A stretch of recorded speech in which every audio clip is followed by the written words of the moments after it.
This episode is brought to you by Battleborn Batteries, the best name in the RV and marine industry. These lithium batteries are designed and assembled in the USA, backed by a 10-year warranty. The best solution for your battery anxiety, so go check them out at battlebornbatteries.com.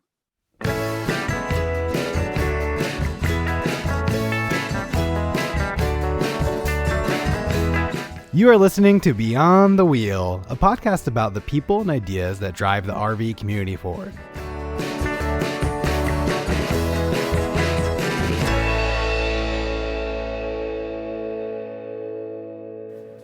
Hello, everyone, and welcome to episode 24 of the Beyond the Wheel podcast. In today's episode, Kenny and I talk mostly about caravanning, but we also touch on subjects such as flying, upcoming rallies, and Walmart. So sit back, relax, and enjoy this episode of the Beyond the Wheel podcast. Hey, Sean, how's it going? Good, Kenny. How are you? It's going good. I will say, though, it's kind of funny to ask you how's it going because we were just talking for 30 minutes before we got started. That's true. Now everybody knows how fake I am.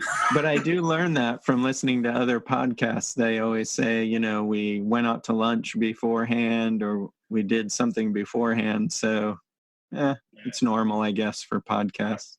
Yeah, I think it's pretty normal. I don't think anybody will mind. But we thought today that we would come on and talk about caravanning. It's something that Sabrina and I did recently, and you and Julia have done. Yeah, recently. Oh, recently also? Yeah, Oh, about the same time, I think. Oh, see, I didn't realize that because you guys have been full-timing much longer than us, so I figured that you have done it in the past as well. So when you were doing it just recently, that was your first time caravanning? Yeah, that was our first time. We're loners. Okay. Well, let me ask you right off the cuff. What was your impression of caravanning? Just like, good, bad, indifferent?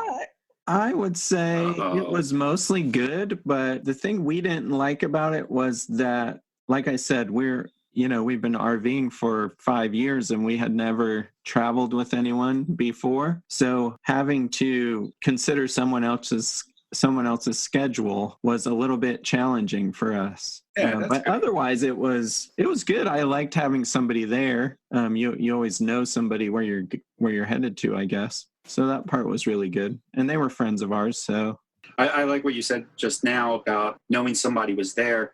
That was one of the things that Sabrina and I noticed that we really liked about the caravanning. So we did caravanning with Jon and Nadia, Roaming Remodelers, and they do a lot of boondocking, stuff like that. So we kind of followed their type of scheduling and moving around, and they like doing the boondocking. Sabrina and I do boondocking, but we're not pros or real comfortable with it still.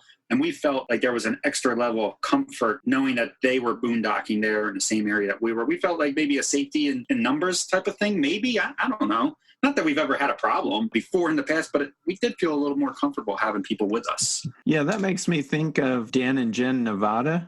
If you ever watch any of their videos, they've recently had a couple of issues when they were trying to go out boondocking. I forget where they were, but they had some issues. So having another person there, it helps alleviate some of those issues. And at least you have numbers on your side if something happens. Yeah, I didn't know that they were having any issues. Yeah, they had a video out a few weeks ago where they talked about it. So I'll check it out. I know when we were boondocking and caravan with Jon and Nadia, well, actually two things happened while caravan with Jon and I guess they were having a string of bad luck, but we were out in the Nevada desert where normally it's dry and everything. We picked our spots. It poured rain in the desert the one night. And Jon and Nadia don't have a tow car, so they use their Class C RV as their everything. It's where they live, and it's also their little travel vehicle for running errands. And they wanted to go to the supermarket, but the rain was so bad that they had gotten stuck in their spot. They couldn't leave. And I had planks of wood, and Jon had some blocks and stuff like that. Man, we never got them out, but at least we had a little bit of help. At least I was there and like cheering them on. But we actually had to wait till the very next day. But I was able to help them in the sense that I had my tow car, our little C-Max, and I let them take my C-Max out so that they could go do their supermarket shopping and get food for the dogs. Oh, okay. Things like that and come back. So that in that way I was able to help at least, and that wouldn't have happened if they were all by themselves that day. They would have been stuck for 24 hours. Well, unless you wanted to call a tow truck or something like that. Nobody wants to do that. No.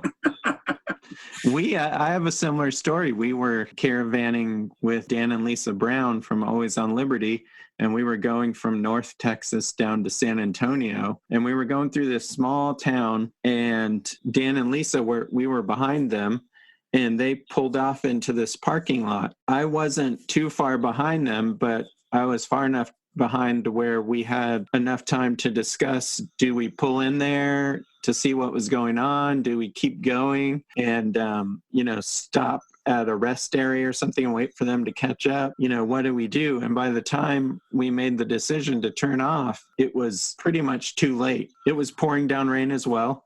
And so when we pulled off, this was when we had our 44-foot cyclone. When we pulled off, the back tires got off the road just enough into the mud that it slid down into a ditch.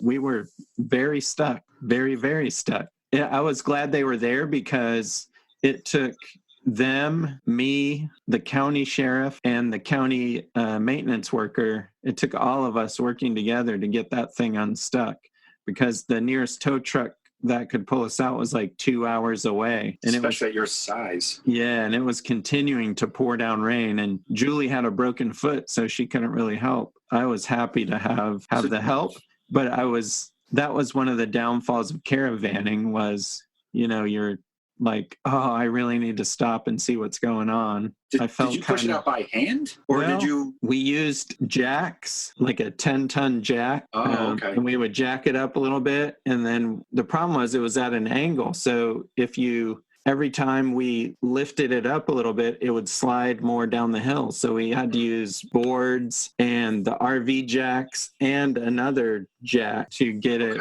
up out of the ditch. So yeah, it worked out really well. Like the only damage was my center jack on the passenger side of the RV was bent. Okay. Otherwise, there was no other damage. I remember the pictures of that. Yeah. So that had to have been a scary situation, though. Were at any time were you afraid that you were making the situation worse instead of better, or were you guys making a little bit of improvement every time you did a move? For the most part, we would make a little bit of improvement. A couple times, because it was continuing to rain, when we would release it after we had stacked the boards under to reposition the jack, it would slide down a little bit more. And I was afraid a couple times that it was going to fall over on its side. That's what I would be afraid of. But you have insurance. Well, you don't want to get hurt, though, either, if you're on the falling side of it. That's true. I would hope we could run fast enough. Right. It's like trying to outrun a fallen tree. Yeah. but 44 feet wide. Yeah. So that was like 3 hours we were out there getting that thing unstuck. But if we would have been by ourselves, we would have been in trouble because there's no way. Yeah. We would have to pay for that $2,000 tow truck. At least, right? Isn't that what that's like the minimum that they'll come out for an RV is like $2,000. We just found that out not that long ago, I think, when we were interviewing wholesale warranties. Yeah. But yeah, having the friends definitely helps. So you were following Dan and Lisa. Are they the larger RV? I forget what they have. Or are you guys about the same size? They had a one same size as ours. Okay. Yeah. Okay. At the time. They've downsized since then too, but. Oh yeah, you're right. I just saw that. But they were ready. I mean, they were anticipating going into this parking lot. And I wasn't. Right. Yeah, so it's a little tricky. It's tricky too with the Caravan. We learned right away. So originally we were following Jon and Nadia, and they have a 24-foot Class C. We're in our 29-foot Class A, but we're also towing, and we learned very quickly that they could not be the leaders because they went over this bridge that Sabrina and I could not go over because of the weight limit. We got to that part. They crossed over and we stopped, and we were using walkie-talkies, which is a lot of fun, by the way. But they got on the walkie-talkie and said, "Hey guys, we're like 2,000 pounds too heavy to go over that bridge." I said, and we just don't feel comfortable going over. So they said, "All right, no problem." They turned around, came back. And then from that point on, they followed us because you knew everywhere that Sabrina and I could fit through. They can fit. Yeah, it's a no-brainer that they could fit through. So that's a little tip right there. Let the larger vehicle lead. So were the walkie-talkies helpful or just fun? They were a little bit of both. They're probably more fun than helpful. I would say when you're up on the highway, though, they're a lot of fun, or I should say helpful. They're fun to point things out while things are passing by, cool vehicles, other RVs, motorcycles, and stuff like that. But then also when you're following each other, it's very difficult, especially like they're in a smaller RV than we are. Our acceleration speeds are different. Our merging is different. So we weren't always like right behind each other, and we could say, hey, you're losing me a little bit. I'm not getting in the left lane. I'm passing these guys now, and I'll be right back up. The range was a little over a mile, maybe 2 miles or something like that on the walkie-talkies. So even if we didn't always have that constant visual, it was good to be able to get on the walkie and be like, hey, we're still back here. We still see you. You haven't lost us just yet. And then also for passing. My younger brother never believes me, but we set our cruise control to like 58 miles an hour. We could be on a road doing 70 and still hit somebody that's going like 50. Yeah, always.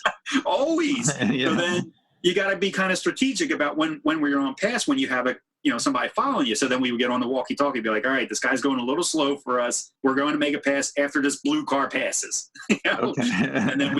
And this way everybody's, we're all ready to hit the accelerator at the same time and go on by. Yeah, we should have had walkie-talkies. That could have avoided my ditch experience, because they could have said, hey, we're going to turn into this parking lot. Yeah, they are the most useful actually in that situation at slower speeds when you're looking for a spot to pull over or stop for the night. Of course, you can get on the phone and call one another or just leave it on speaker, I suppose. But it's not as fun. And when you're boondocking, you don't always have a signal. Yeah, that happens. Yeah, that's easily an issue when you're boondocking is, definitely no signal, but the walkie-talkies, you can always get in touch with each other. That was actually a little tricky thing, too, with the boondocking. So we found a spot, or Jon and Nadia found a spot for boondocking. This is a little tricky when you're caravanning, and this was just two of our vehicles. I couldn't imagine if it was larger. We got to a spot a little late, got there, and there was only one spot open. So we were like, do one of us stay here and the other person go? We had no idea where else they would go. So it was like, either we could have fit or they could have fit, but we couldn't all fit together. So we were like, and it was getting late at night. So we were like, I guess we're leaving. If you were by yourself, you would have just snagged that one spot and be done with it. We actually left that spot, went to a Walmart. No, it wasn't a Walmart. I forget where we went. Maybe it was a Walmart. Got there and we couldn't stay for some reason, and then we went to like a Cracker or somewhere else. I forget. We actually wound up moving like 3 times that night. It was a long night. It was a long driving day. It was fun, but it was a long driving day. One of the benefits for sure is, like we talked about, like if you're getting stuck or something like that, or if you have a maintenance issue, you have somebody there to help you figure it out. I see that as a real benefit. Yeah, Jon and Nadia were helping us out big time with like the searching of spots and learning what to look for as far as, safety and being how far away from your neighbors, because we don't know that stuff. We would have probably parked right next to somebody. We wouldn't have, but we probably would have parked right next to somebody. I guess learning is another thing. You can learn from each other. I'm sure you guys taught them a few things and they taught you some stuff that you didn't know. So that's another helpful or positive thing about caravanning with someone. Yeah, and they like caravanning with us while we were boondocked also. I think I told you. I might have even said it on the podcast before I forget. But because of our lithium batteries, the Battleborn batteries that we have, and our inverter, they were able to come over, charge stuff. They don't have an inverter in their RV. So they were coming over, charging their laptop, charging their They were loving that. So that was another way that we were able to be a little helpful to them, I suppose. Yeah, you can use each other's stuff. Yeah. We would go over there, and Jon made us coffee. Well, Sabrina doesn't drink coffee, but he made me coffee every morning, which was great. And he's really good at making coffee. He does like the whole. I consider him like a coffee connoisseur type of person. He does the pour over, no machine, nothing like that. Yeah, so he makes really good coffee. I was having a good time, and of course you laugh like a ton. The two of them are so funny, and then Sabrina and I are kind of goofy, and the 4 of us together are a bad combination. we were actually trying to get a little bit of work done, but it was difficult too because we were so just busy laughing all day long. Yeah, that's the other thing I was going to say. If you caravan with someone that has similar focus in work as you, you can learn from each other that way too, or collaborate on projects. Like you guys made that video that was really good about the differences between your RVs. Yeah, the Rig Talk episode, that came out really good. We were really happy with how that came out. And that was definitely, like, it would have never happened, like, if we didn't meet up and talk and kind of bounce ideas off each other. And Jon takes amazing photographs, and he was like showing me the camera a little bit and things that I can change on my settings and what I can do, not just for before taking the picture and taking the picture, but even afterwards, and how to clean up a photo a little bit and what to look for as far as sharpness. And I wouldn't even thought this, but he was like, you can go too far with your sharpness too. There's a little bit of fine line, thing, with your contrast and all that, just learning how to balance it all out. I usually just slide things around until it looks, good, but it takes me forever. You change one thing and then you go back and you change something. But so he was able to give me a lot of tips with the photography, which was great. Yeah. So that's a definite plus. If you're in similar fields, you can learn from each other. And I thought it was fun too to see, like, our styles are completely different as far as traveling. They are, what's the expression? Flying by the seat of your pants? Yeah. I think, isn't that the expression? Yeah. And Sabrina and I are like, all right, we're going to be here at this time, and then we're going to, leave at this time in the morning and try to drive to here. Jon and I are like, wherever we get to is where we get to, and wherever we stop is where we stop. They were stressing us out some days. We were like, oh, we can't do that way. We need to know where we're going to be. I don't know why we need to, because we didn't necessarily need to be anywhere until our last day or whatever, for the traveling. But Jon and Nadia were making plans just on the fly. They're like, hey, why don't we head through Zion National Park, or why don't we take this route instead of the route that we talked about yesterday? And we're like, I guess that's okay. You guys are scaring us. Do you see that as a plus or a negative? I think it was good, because they were definitely taking us out of our comfort zone. We were doing things that we would have never done on our own. I think every time that you get out of your comfort zone, you grow a little bit. And I think for the next time that we travel, maybe, and I've noticed that, we don't worry as much about, all right, hitting a certain destination, because just as long as you make it to your final destination on the trip, who cares what really happens in between? So as long as you make it. As long as you make it. As long as you make it, then I think it helped us relax a little bit with our travels. Definitely. Now, I would see that as a negative, because I guess Julie and I are very regimented and schedule driven. So, and I don't like stopping. Like, I would rather drive 16 or 18 hours to get somewhere than to stop halfway or, make a couple of stops. So I think I would have a hard time getting past that. It was definitely an adjustment. Yeah. So Dan and Lisa, did they have a similar driving schedule as you? Because they're military also, I believe, right? Yeah, they're retired Coast Guard. Yeah, so we had very similar styles, I guess. So that made it really comfortable. Yeah, that probably makes it a little easier. I would imagine that you and I would have a difficult time traveling together, because I go to sleep when you're waking up. Yeah. When I'm going to sleep. It's funny that sometimes I wake up in the morning and get a text message or vice versa. I'm like, man, Sean was up really late last night. And you're like, that's just a normal night for me. Because Sabrina and I go to bed at between 9 and 9:30, like right around there. What time do you go to bed? Between 12 and 2. Yeah, I knew it was so late.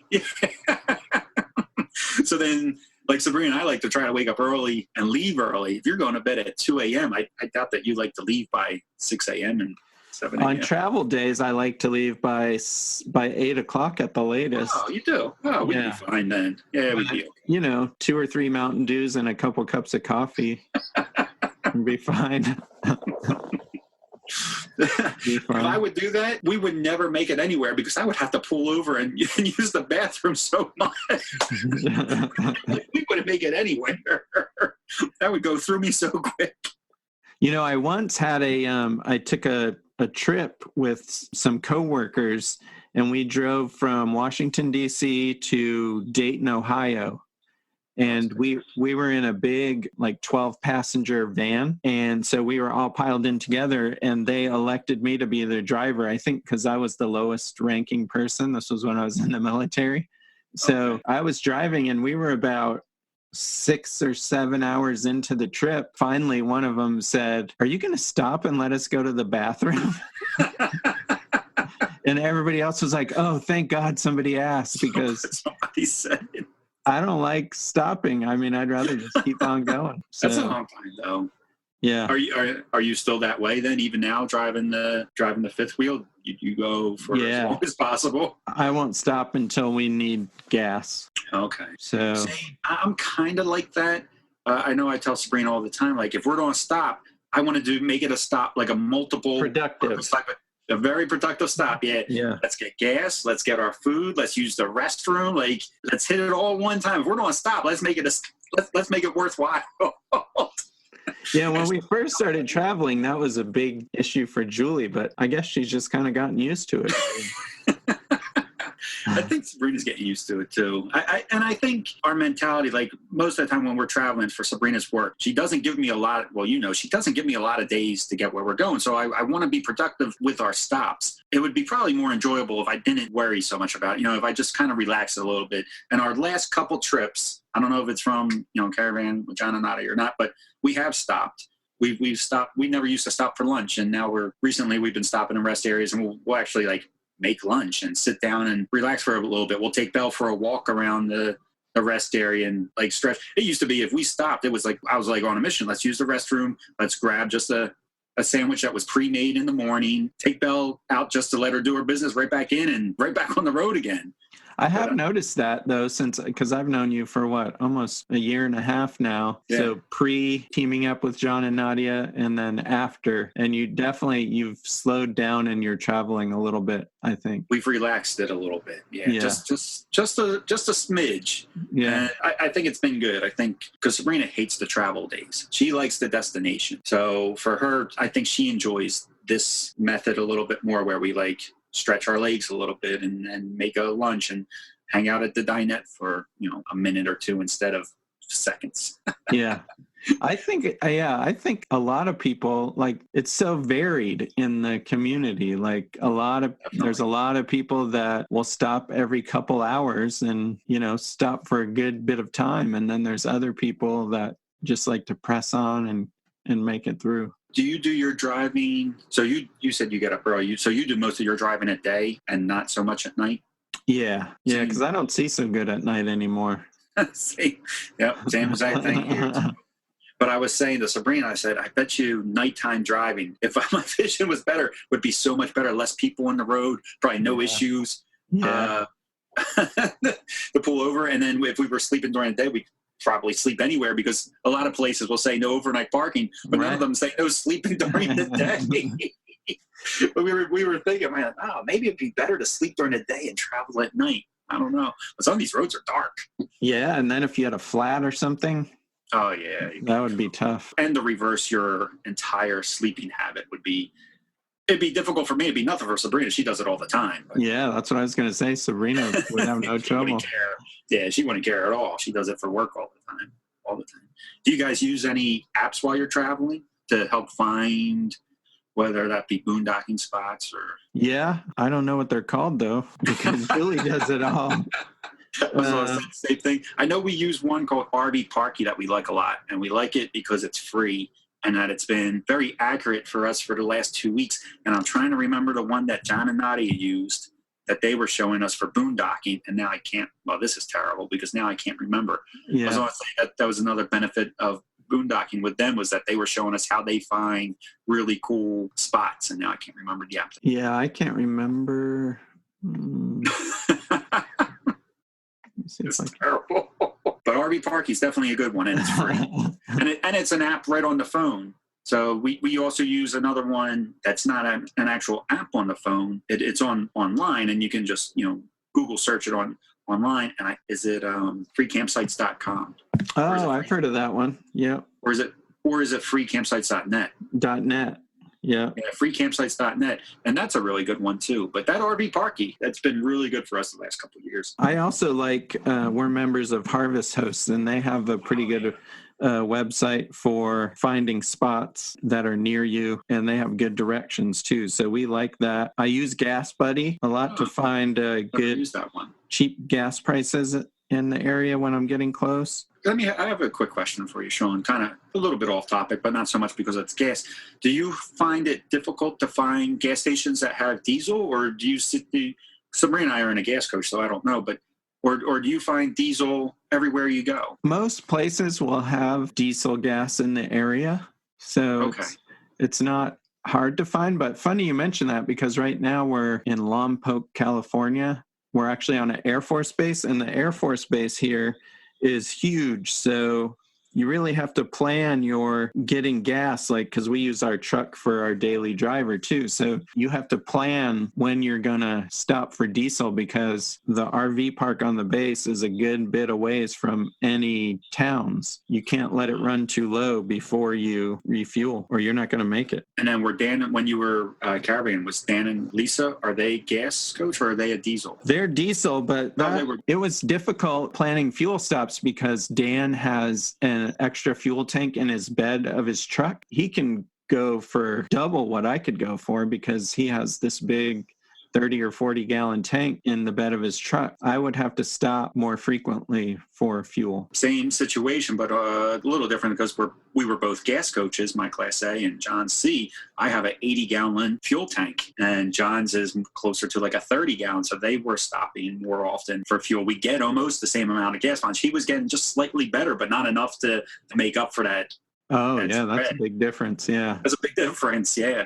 So the app that Julie really uses a lot while we're traveling is Campendium. They have an app and they have a website. If she really wants to do some serious searching, she'll get on the website while we're driving. But otherwise, she just uses the app. And that's a pretty good spot for finding campgrounds, rest areas, boondocking spots. It's all sort of listed on Campendium. I know we also use Google Maps to do like satellite views and things like that. Yeah. You know, before we get there, just to scope out an area to see how much space there is for us in the tow car and in and out of a gas station. I say we, but it's really, that's what Sabrina's doing in the passenger seat. She's, the co-pilot, I guess. Yeah. Sometimes I wish I could fire the co-pilot, but never works out. Yeah, I will say this. She's not a great co-pilot, but she does try. I have heard of people when they're finding boondocking spots, like when they get close and they have to turn down a dirt road or a narrow road, if they have a drone, they'll get out their drone and fly it along the route to see if they'll be able to make it through. That's smart. That's a pretty cool idea. Yeah. Yeah, because the only thing that we would be able to do, would be just to detach our car and take the car out. Yeah. And drive down and check an area out and then come back and see. I know with Jon and Nadia, that was another advantage is we would just pull over to the side of the road and he would take his Class C out because he's he's narrower and shorter. And without the tow car, he's able to make, back up and turn and everything like that. So he was we were using the Class C as the little scout vehicle. Okay. Yeah, I was going to say, though, that's pretty smart about the drone because the drone footage, man, I'm so impressed with how clear and steady and you can see it right on your phone. So, yeah, that's a pretty smart idea. It's pretty cool. Yeah, we actually just, when we were boondocking, we went to this one area where you go down one dirt road and then there's a bunch of side roads that you can go down and park. So we just parked in an open area right off the main dirt road and then walked. It would be a lot better to use a drone or use a car or something like that. You cover a lot more ground with that drone. Yeah, definitely. and get that bird's eye view too, which is nice. Yeah, definitely. Cool. I would have never even thought about using a drone that way. That's a really cool idea. Well, you have a drone. Have you done that? Have you tried that out? No, I haven't. We met up with somebody not too long ago, and they said they used the drone to do that. I can't remember who it was. I think it was when they were in Alaska, too, so they would find boondocking spots. You spent a lot of time in Alaska, but have you ever taken your RV to Alaska? No, and Julie is hesitant to do it because it's such a long drive. See, I think that would be a great caravanning trip. Oh, yeah, definitely. I think I would, if I did it, I would want to do it in a caravan. I think we should make that happen. Yeah. We should plan, if we plan, Sabrina and I do not do things, what did I just say that term was? Flying by the seat of our pants. We got to plan it out. But yeah, we should definitely plan that out and do a caravan up into Alaska. I think that'd be a lot of fun. Yeah, that would be the only way I would do it, I think. Okay. Yeah. We can make that happen. Otherwise, Alaska Airlines. Okay. Well, Sabrina, I don't like flying. Yeah. We really don't. We try to avoid it as much as possible. We are both nervous flyers. That's why the RV life, works out so well for us. We like being on the ground. Yeah, I don't think you've flown since I've met you. Nope. No, I fly so rare. I haven't flown in probably, I want to say maybe 3 years. It's probably been since the last time I've been on a plane. Wow. I'm on guess. It's been a while. I don't like flying at all. I'm just uncomfortable with the whole process. You get into the airport early and they squeeze you in these little tiny seats, and I'm on their schedule and layover. Oh my goodness. I'm just I'm hating it just thinking about it. And then renting a car when I get on the other side, and yeah, it is kind of a hassle. I hate the whole process. And I think back in the day, flying was a little bit more comfortable. It was almost like a treat. They gave you meals, and the seats were, maybe I was smaller, but the seats felt larger and more comfortable. I think we were even just saying the other day that you thought that the seat didn't have as much cushion in it. Was it you that was telling me? Yeah, well, we were just flying from Washington, D.C. back here to California, and the plane from Phoenix to Santa Barbara, the seat was weird because it was almost like you'd think a race car driver would be sitting in, where it's very narrow and it comes up like there's things that come up on the side and beside you. So you're like stuck in there, almost like a sit-up coffin. It was horrible. Wow. That's why RV travel is so much better. Yeah, I agree. I haven't been in one of those seats yet, where the seat is like hugging you. All the plane seats kind of feel like that to me, but I don't think they're actually supposed to. No, it's getting very uncomfortable. I like how we fly a lot. I fly. Oh, you fly a lot, yeah. I mean, I fly a lot. I want to say that you've flown probably 15, 20 times in the last 3 months. Yeah, I've been flying a lot lately, that's for sure. Be flying again on this week. But you do that for work because you got to get to places fairly quickly. You're there for a short period of time, and then you're back again. So yeah, I wish I could just take the RV, but it's just not practical. It doesn't work. Yeah. Well, I like how off topic we became. Yeah, that's what I was going to say. We covered a lot of ground.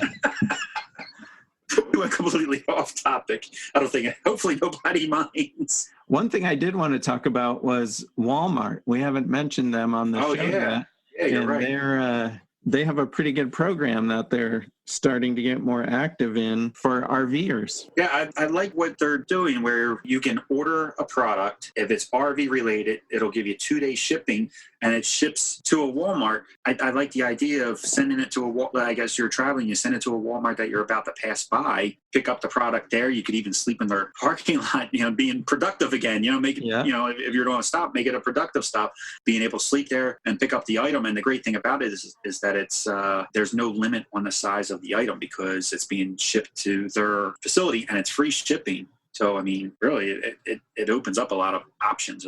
So it's not just the stuff that they have on the shelves. Like, they have a special catalog online where you can get toilets and water pumps and hot water. Didn't we even see like a hot water or a water tank, the hot water?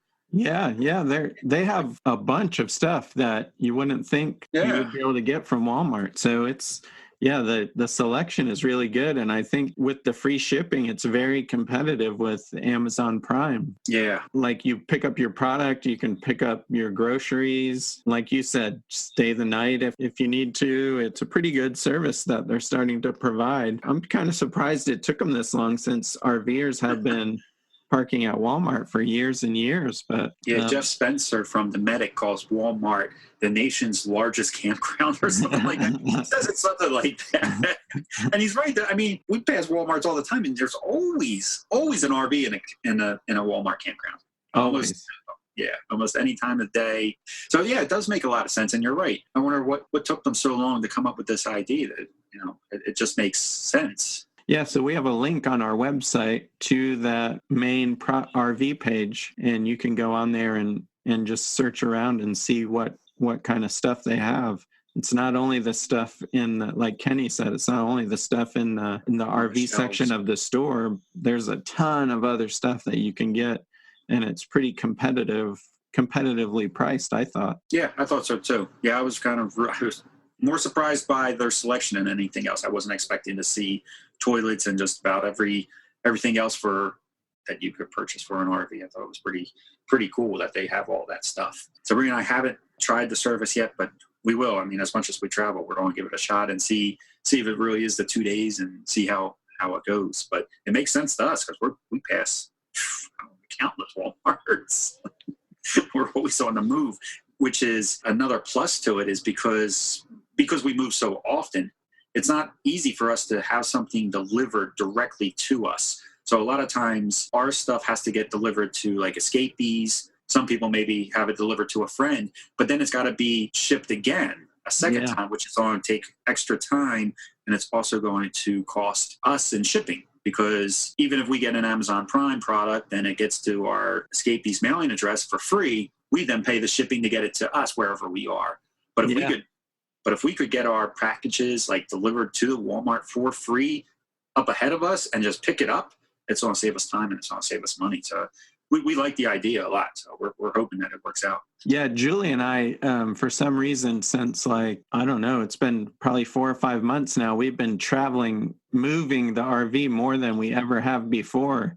And that's been one thing that we've noticed, is we haven't bought as much stuff for the RV because getting it delivered is such a hassle. So it's saved us money, but it's held me back from completing some of the projects I need to complete in the RV. So having that Walmart option is really helpful, because you just go to the Walmart and pick it up instead of having an address that you need to send it to. Yeah, it's going to be very convenient. I think it's pretty cool. Yeah, looking forward to that. Well, I think that's all I got, Sean, as far as Caravan. How about you? Yeah, I forgot we were actually talking about That's how off topic. Sorry, everybody, for listening. Hopefully you don't mind. Sean and I suppose we should just really quickly recap the pros and cons. I think the pros for me are having somebody there in case you run into maintenance problems or any type of problem, especially when you're out boondocking. If you have 1 or 2 other RVs with you, it definitely makes life easier. And then I think the main con for me is having to consider other people in your schedule. That's a good con. I'll go with that con also, because I can't think of any other cons. And the pro for us, I think, was just getting out of our comfort zone and experiencing RVing in a different way. Almost kind of experiencing RV through other people's eyes and their concepts and ideas of RV. And I think it really opened up some ideas, and we adopted some of those ideas. I think that was a big pro for us. And I guess it's kind of cheating taking your con. So let me see if I can think of another con. No, I'm stealing your con. I think it's the scheduling, changing your travel routine for the fuel and just the way you move and things like that. Yeah. The same con. So now when this episode airs, I think you will be at the Winnebago Rally. Yeah, I'm looking forward to it. This will be our 3rd year in a row going. We have a good time when we go there. And Sabrina and I do a lot of stuff with Winnebago. So it's always awesome for us to go and hang out with Winnebago and the marketing team and catch up with them and see what's going on. And then, of course, we got our Go Life contributors that we're going to meet up with, Dan and Lindsay and Amy from GoPetFriendly.com. But we just have a good time. We're going to meet up with Steph and James, and we do bike rides in the morning with them. It's a fun event for us. It's so fun just to catch back up with everybody and see what everybody is up to and hang out. So if anybody else is going, they might run into you on a bike ride or at one of the events. Oh, yeah. We're just walking around. Maybe I'll post some stuff on our Instagram account from the rally. Oh, okay. Yeah. Cool rigs or just anything going on. Maybe I can do some photos and post it and see so people can see what's going on there. It's a big event. They have like about 1,000 RVs show up for it. 1,000 RV owners show up for it, plus whatever they have staff wise, and then plus they'll bring out a couple models of RVs for tours, and they do 2 live shows a day, and there's seminars on how to do functions of your RV, cooking with a convection oven. Onan's there doing demonstrations of their generators. They're doing a RV boot camp this year. I think that's new for this year. So it's a lot of fun. They got some good food too and a great ice cream spot right there on the property. Oh, wow. Yeah, I don't even have to drive anywhere. And then August the middle of August, I think the 13th through the 17th or the 14th through the 17th, Julie and I are going to be at the FMCA rally in that's a big one. North Dakota. So we'll be hanging out there if anybody sees us. So we appreciate all the reviews that we've been getting on the different podcast sites. Hope everybody takes a few seconds to leave an honest review, even if it's a 1 or 2 star. It helps us. Yeah. We just like getting the feedback. You can also leave us feedback on our website, and we've gotten a few good comments on there. So we really appreciate any feedback that we can get. It always helps us make the podcast better. Yeah, and I always enjoy hearing what people have to say, good or bad. All right. Well, I guess we'll be back in 2 weeks. Hope everybody travels safe. All right, everybody. This episode is brought to you by Battleborn Batteries, the best name in the RV and marine industry. These lithium batteries are designed and assembled in the USA, backed by a 10-year warranty. The best solution for your battery anxiety. So go check them out at battlebornbatteries.com.